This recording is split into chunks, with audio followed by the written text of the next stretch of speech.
नमस्कार, मैं हूं राहुल राजपूत और सबसे बड़ी खबर आपको बता दें, वाराणसी से ज्ञानवापी केस से जुड़ी ये बड़ी खबर। केस की पोषणीयता को मंजूरी मिली है। बड़ी खबर आपको बता रहे, ज्ञानवापी केस से जुड़ी ये बड़ी खबर। वाराणसी से केस की पोषणीयता को मंजूरी मिली है। ज्ञानवापी भगवान आदि विश्वेश्वर केस को लेकर बड़ा फैसला आया है। तत्काल प्रभाव से पूजा अर्चना शुरू करने की मांग जिस तरीके से की गई थी और इसमें कोर्ट ने कहा कि ये मामला सुनवाई योग्य है, सुनवाई के लायक है। वहीं याचिका में मांग की गई थी कि पूरा ज्ञानवापी परिसर हिंदुओं को सौंपा जाए और इसके अलावा आदि विश्वेश्वर की नियमित पूजा करने की मांग की गई थी। सुशांत मुखर्जी हमारे साथ लगातार जुड़े हुए हैं, हर एक अपडेट दे रहे हैं। सुशांत, देखिए, ज्ञानवापी केस को लेकर हाई कोर्ट में अलग, सुप्रीम कोर्ट में अलग, जिला कोर्ट, फास्ट ट्रैक कोर्ट, सब अलग। जरा दर्शकों को समझाइए, उन्हीं की भाषा में आराम से समझ पाए आज के इस केस को। देखिए, आज की स्थिति को समझिए। ये किरण सिंह के द्वारा विश्व वैदिक सनातन संघ किरण सिंह ने एक याचिका दाखिल की थी जिसमें पूरे ज्ञानवापी परिसर को हिंदुओं के हवाले की जाए और ज्ञानवापी में मिले शिवलिंग के पूजन की अनुमति दी जाए और वहां पर गैर हिंदुओं का प्रवेश प्रतिबंधित हो। इस याचिका पर मुकदमा चलना था, पर अंजुमन इंतजामिया कमेटी ने 7-11 के तहत एप्लीकेशन देकर के इस मुकदमे को खारिज करने की मांग की थी। पर आज कोर्ट ने आदेश सुनाते हुए कहा है कि ये मुकदमा खारिज नहीं किया जा सकता, यानी कि जो उनका एप्लीकेशन था 7-11 का, वो खारिज हो गया है और पोषणीयता पर इस केस को खरा माना गया है। अब ये केस आगे चलेगा, यानी कि आगे सुनवाई होगी। इस पर कानूनी भाषा में ज्यादा समझते हैं। हमारे साथ नित्यानंद राय जी हैं। नित्यानंद राय जी, जरा सा जो आम दर्शक देख रहे हैं, जिनको कानूनी भाषा उतना दांवपेच पता नहीं है, उनको आसान शब्दों में समझाइए कि आज क्या हुआ है। देखिए, आज जो है, आप इसको साधारण शब्दों में ऐसे कह सकते हैं कि जो मुकदमा दाखिल किया गया था उसको अंजुमन इंतजामिया यानी मुस्लिम पक्ष ने ये कहा कि ये मुकदमा चलेगा ओलेगा नहीं, ये मुकदमा खारिज होने योग्य है, क्योंकि इस देश की संसद ने सन 1991 में एक पूजा स्थल विधेयक बनाया है जिसके प्रावधानों का ये उल्लंघन करता है। उसको मतलब उस प्रावधान के तहत ये मुकदमा नहीं चल सकता है। तो आज कोर्ट ने दोनों पक्षों को सुनने के बाद, मुस्लिम पक्ष को भी, हिंदू पक्ष को भी, अंजुमन इंतजामिया को भी और जो वादी मुकदमा है उनको भी, इनको सुनने के बाद ये आदेश पारित किया कि जो है ये मुकदमा चलेगा और इसमें जो ऑर्डर 7-11 की एप्लीकेशन थी, जैसे हमारे मुस्लिम पक्ष के साथी जी, ये बताइए, आप तो अंजुमन इंतजामिया कमेटी के वकील हैं, हमारे नित्यानंद राय जी भी हैं, क्या लगता है कि अब आप लोग अगला कदम क्या होगा? अब अभी तो ऑर्डर का अवलोकन करें कि ऑर्डर में किन किन बिंदुओं पर हमारा एप्लीकेशन रिजेक्ट किया है, तब हम कुछ इसमें टिप्पणी कर सकते हैं। तो आपका जो एप्लीकेशन ये खारिज हुआ है, अब तो आपके पास एक ही विकल्प है कि आप आगे जाएंगे हाई कोर्ट। और क्या करेंगे, वही जाएंगे। नहीं, देखिए, ये इससे कोई हार जीत का कोई फैसला नहीं है। सूट की मेंटेबिलिटी पे उठाया गया था। सूट प्रोसीड होगा, जैसे प्रोसीजर से चलता है वैसे चलेगा। आप लोग का सब तो रास्ता है हाई कोर्ट जाने का ही है। नहीं, हमारे पास अभी तो रिवीजन जिला जज की अदालत में कर सकते हैं। तो आप इसको कब तक तय करेंगे? अब ऑर्डर मिलने पर और अपने जो है सहयोगियों का से विचार विमर्श करने के पश्चात तय करेंगे। क्या लगता है आपको, क्या लगता है, आप एक वकील हैं, बहुत सीनियर एडवोकेट हैं, क्यों खारिज हुआ, क्या लगता है? अब ये कोर्ट का अपना व्यू है। अब क्या किन बिंदुओं पर खारिज किया है, अभी कैसे मैं कुछ कहूँ। सुशांत, जरा पूछिए कमजोर कहाँ पड़ गया? लगातार दूसरी बार ये खारिज हुआ है, तीसरी बार कमजोर कहाँ पड़ गया, कहाँ कमी रह गई, क्या लगता है? नहीं, कहीं कमजोर नहीं है। अभी मामला जो है अभी हायर कोर्ट में अब सब डिसाइड होना है, कहीं कमजोरी नहीं है। देखिए, इनकी बात को हम बता देते हैं। क्या लगता है कि आने वाले दिनों में क्या होगा आगे? अब आने वाले दिनों का क्या होगा देखा जाएगा। जी, तो एक मानता है कि एक बड़ी कमजोरी है। क्या प्रतिक्रिया है आपकी?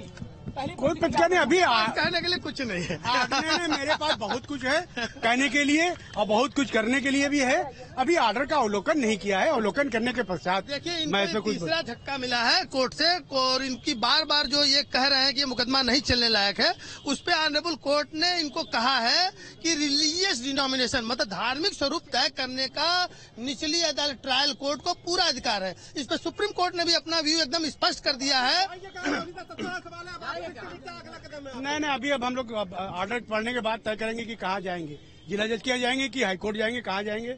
लेकिन आप लोग बार बार दावा करते हैं कि ये केस आपके जवाब से सहमत है राय साहब? नहीं, एकदम नहीं। इनके पास कहने के लिए कुछ नहीं है। देखिए ये मुकदमे में ये डिफीट करेंगे और ये ट्रेसपासर हैं। ये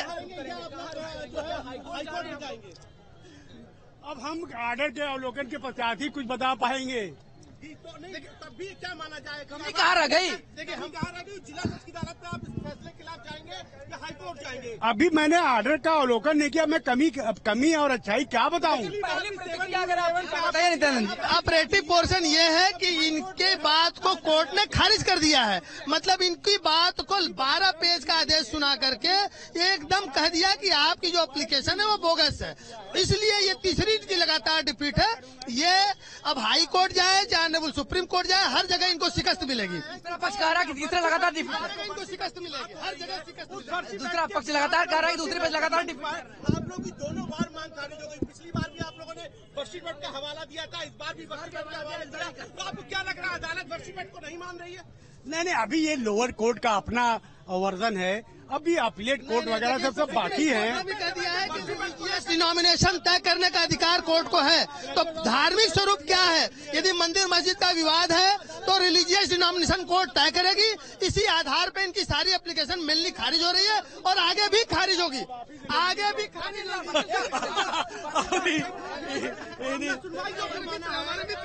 हमारे मित्र हम लोग मित्र तो है ही है। ये जानना चाहते हैं हमारे मित्र हैं। ये जानना चाहते हैं कि अदालत ने जो फैसला किया है आप उससे संतुष्ट अब हैं इनको कि नहीं है? पूरा समझिए। मैं कैसे बताऊं कि अभी मैं उसका अवलोकन किया नहीं, पढ़ा नहीं। अब संतुष्टि या असंतुष्टि मैं कैसे अभी बताऊं? लेकिन बार बार आप लोगों की याचिका को जो है खारिज किया जा रहा है, तो कहीं न कहीं आपकी याचिका कमजोर है, आपका जो पॉइंट है वो कमजोर तो है ना? कोई पॉइंट कमजोर नहीं है, अभी बहुत सी अदालतें ऊपर की बाकी हैं।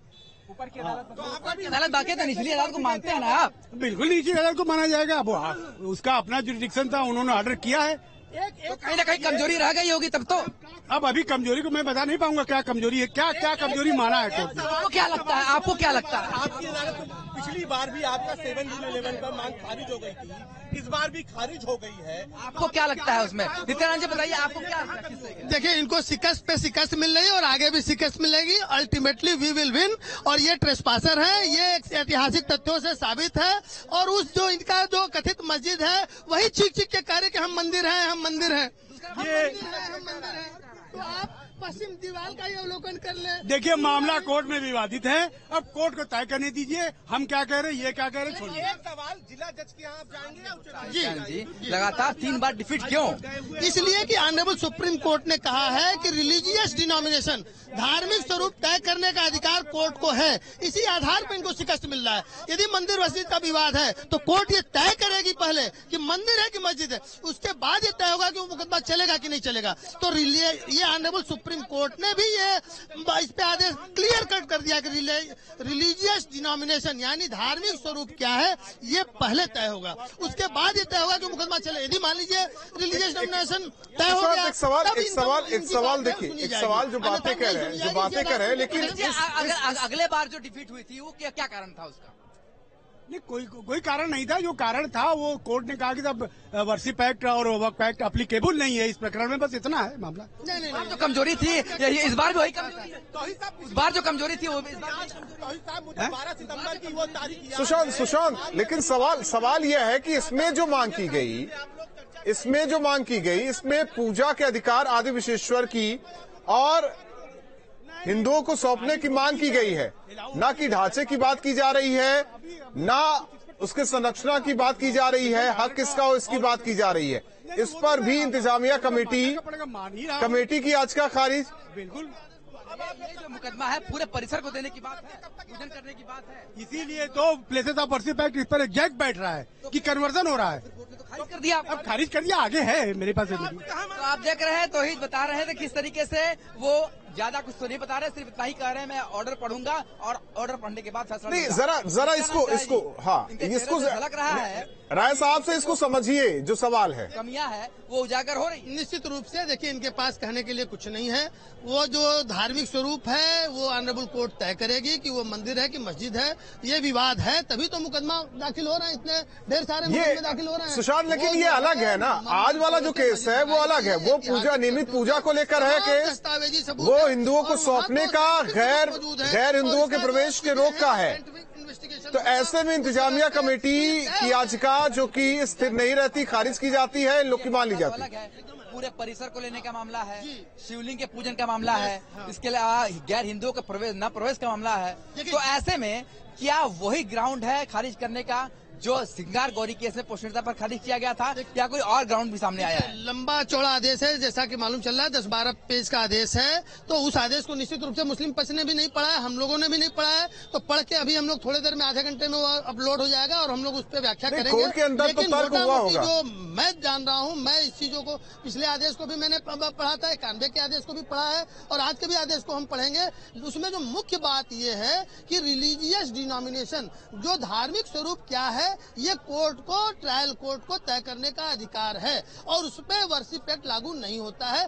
इसी आधार पे इनकी सारी एप्लीकेशन मोटा मोटी खारिज हो रही है। चूंकि तर्क है, honourable supreme court, high court की नजीरें हैं, वो सब पूरे पक्ष विपक्ष का तर्क है, लिखित बहस है। उसको लिखने में ऑनरेबल कोर्ट को 10 पन्ना, 12 पन्ना, 15 पन्ना लग रहा है। लेकिन जो ऑपरेटिव पोर्शन है, जो मुख्य जिसको आप संक्षेप में जो कहना कहते हैं, उसके आधार यही है कि वो रिलीजियस डिनोमिनेशन पहले तय होगा किसी भी विवाद में कि धार्मिक स्वरूप क्या है, मंदिर है कि मस्जिद है। उसके बाद इस ऑर्डर 711 की एप्लीकेशन पे मतलब वो मेंटेनेबल है कि नहीं मेंटेनेबल, इसी आधार पे मेनली ये जो एप्लीकेशन है मुस्लिम पक्ष शिकस्त खा रहा है, उनकी खारिज हो रही है। नित्यानंद जी, ये जो केस है बेहद महत्वपूर्ण है। पूरे परिसर को हिंदुओं के हवाले किया जाए, शिवलिंग की पूजन का अधिकार दिया जाए, गैर हिंदुओं का प्रवेश रोका जाए। सबसे बड़ा मुकदमा तो फिलहाल यही नजर आता है, जो हमारी नजर में देखे तो सबसे बड़ा मुकदमा यह नजर आता है। ऐसे में इस जीत के बाद, पोषणीयता पर फैसला आने के बाद, अब आगे की जो राह है वो किस तरीके की रहेगी? देखिए, मैं जैसा पहले कह चुका हूँ, बार बार भी कह रहा हूँ। देखिए, एक चीज थोड़ा सा मैं आप में सुधार दूं। ये मुकदमा जो सिंगार गौरी का, वो सिर्फ पूजा के राइट को लेके है और ये मुकदमा स्वामित्व का निर्धारण करने के लिए है, जो 9130 रकबा है मौजा खास में, शहर खास में, उसके लिए। इसके लिए एक चीज और बड़ा महत्वपूर्ण है, 91 में एक मुकदमा दाखिल हुआ था आदि विश्वेश्वर की तरफ से। वो मुकदमे भी यहाँ से एक स्टेज का डिसीजन हो चुका है, उसमें अपलेट कोर्ट में मुस्लिम पक्ष गया हुआ है। तो 91 का मुकदमा यानी 31-32 साल पुराना मुकदमा भी यहाँ पे एक पेंडिंग है, वो भी टाइटल सूट है, उसमें भी तमाम बातें हैं। तो मुकदमे सभी महत्वपूर्ण हैं और जो सबसे पुराना मुकदमा है वो 91 का मुकदमा हुई है। और ये जो आज जिसमें ऑर्डर 711 का आदेश आया है, ये भी अपने आप में महत्वपूर्ण है और ये मुकदमे टर्निंग प्वाइंट साबित होंगे। हमारे साथ अनुपम द्विवेदी हैं। अनुपम जी, ये बताइए, कोर्ट का ऑर्डर तो आ गया है, तो ऐसे में आपने पूरी बहस को सुनवाई की है, क्या लगता है कि किस तरीके का ऑर्डर आया? कोर्ट ने ये ऑर्डर जो दिया, ये आप लोगों के पक्ष में आया, इसके पीछे मेन फैक्ट क्या थे, क्या कारण थे इसके? देखिए, ऐसा है कि places of worship act, Kashi Vishwanath trust act, Waqf act 1995, right to worship और दीन मोहम्मद का केस, ये 4-5 बिंदुओं को लेके मुस्लिम पक्ष यानी डिफेंडेंट नंबर 4 अंजुमन इंतजामिया का कहना था कि यह मुकदमा पोषणीय नहीं है, यह मुकदमा चलने योग्य नहीं है। परंतु माननीय न्यायालय ने सबको सिरे से खारिज कर दिया और कहा कि जहां तक हमारा जो कंटेंशन था कि प्लेसेस ऑफ वर्शिप एक्ट में आप देखते हैं कि रिलीजियस कैरेक्टर असर्टन किया जाना भी बाकी है। पूरा परिसर में मंदिर का है, सिर्फ ऊपर से टॉम्ब रख दिया गया है। तो अभी तो ये देखा जाना जरूरी है कि रिलीजियस कैरेक्टर क्या है उस मंदिर का। तो प्लेसेस ऑफ वर्शिप एक्ट वहां एप्लीकेबल ही नहीं है। दूसरी बात, वक्फ एक्ट की बात, मुस्लिम नॉन मुस्लिम में वक्फ एक्ट चलेगा नहीं। Kashi Vishwanath trust act liable ही नहीं है हमारे ऊपर, उसका कोई प्रश्न ही नहीं उठता।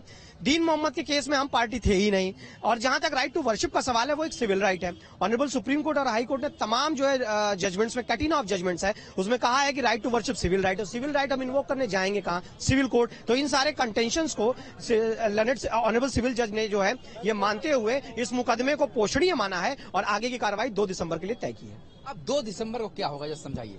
2 दिसंबर को साहब देखिए ऐसा है कि ऑर्डर 39 पर सुनवाई होनी है और ऑर्डर 39 के साथ साथ रिटन स्टेटमेंट और इशू फ्रेम होंगे, जैसा माननीय न्यायालय का आदेश है। आज जो ये आदेश की कॉपी आप लोगों को मिली है उसमें क्या कुछ लिखा हुआ है विस्तार रूप? यही सारी चीजें माननीय न्यायालय ने अपनी फाइंडिंग दी है। दोनों पक्षों ने क्या क्या दाखिल किया, क्योंकि जो रिटन स्टेटमेंट देखिए एक जजमेंट का 2-3 पार्ट होते हैं। दो पार्ट ये होते हैं कि दोनों डिफेंडेंट और एप्लीकेंट और जो अपोनेंट होता है दोनों का वर्जन लिखा जाता है। फिर ऑनरेबल कोर्ट अपना ऑबिटर वो फाइंडिंग देती अपना रेशियो डिसंडाई देती है और उसके बाद ऑबिटर डिक्टा होता है। तो ये 3-4 पार्ट होते हैं। तो माननीय न्यायालय ने उस तरह से उसको सिलसिलेवार लिखा है। ग्राउंड पर खारिज हुआ उनका एप्लीकेशन? वो देखिए आपको बता दिया ना कि जो है ये मेंटेनेबल जो है प्लेंट के अवर्मेंट्स के आधार पर अभी यह मुकदमा सुने जाने योग्य है। यही बेसिक जो है उसका जजमेंट का, क्योंकि ऑर्डर 7 रूल 11 पर इतनी लंबी बहस की कोई आवश्यकता नहीं है। अब ये बताइए, आप लोग पहली जीत तो ये मान रहे हैं, पहली सीढ़ी मान रहे हैं, अब उनके पास क्या विकल्प बच जाते हैं? क्या डिस्ट्रिक्ट जज के पास जाएंगे, हाई कोर्ट के पास जाएंगे? क्योंकि 2 तारीख को जब सुनवाई होगी, क्या उससे पहले उनको जाना होता है दूसरे उच्चतम न्यायालय की ओर? अब देखिए ऐसा है कि कुछ लीगल राय मैं तो उनको देने के लिए, मैंने नियम क्या है, कब तक हो जा सकते हैं? हम आपसे नियम पूछ रहे हैं। हाँ, रिवीजन फाइल कर सकते हैं। विदिन 30 डेज उनको रिवीजन फाइल कर देना चाहिए कायदे से।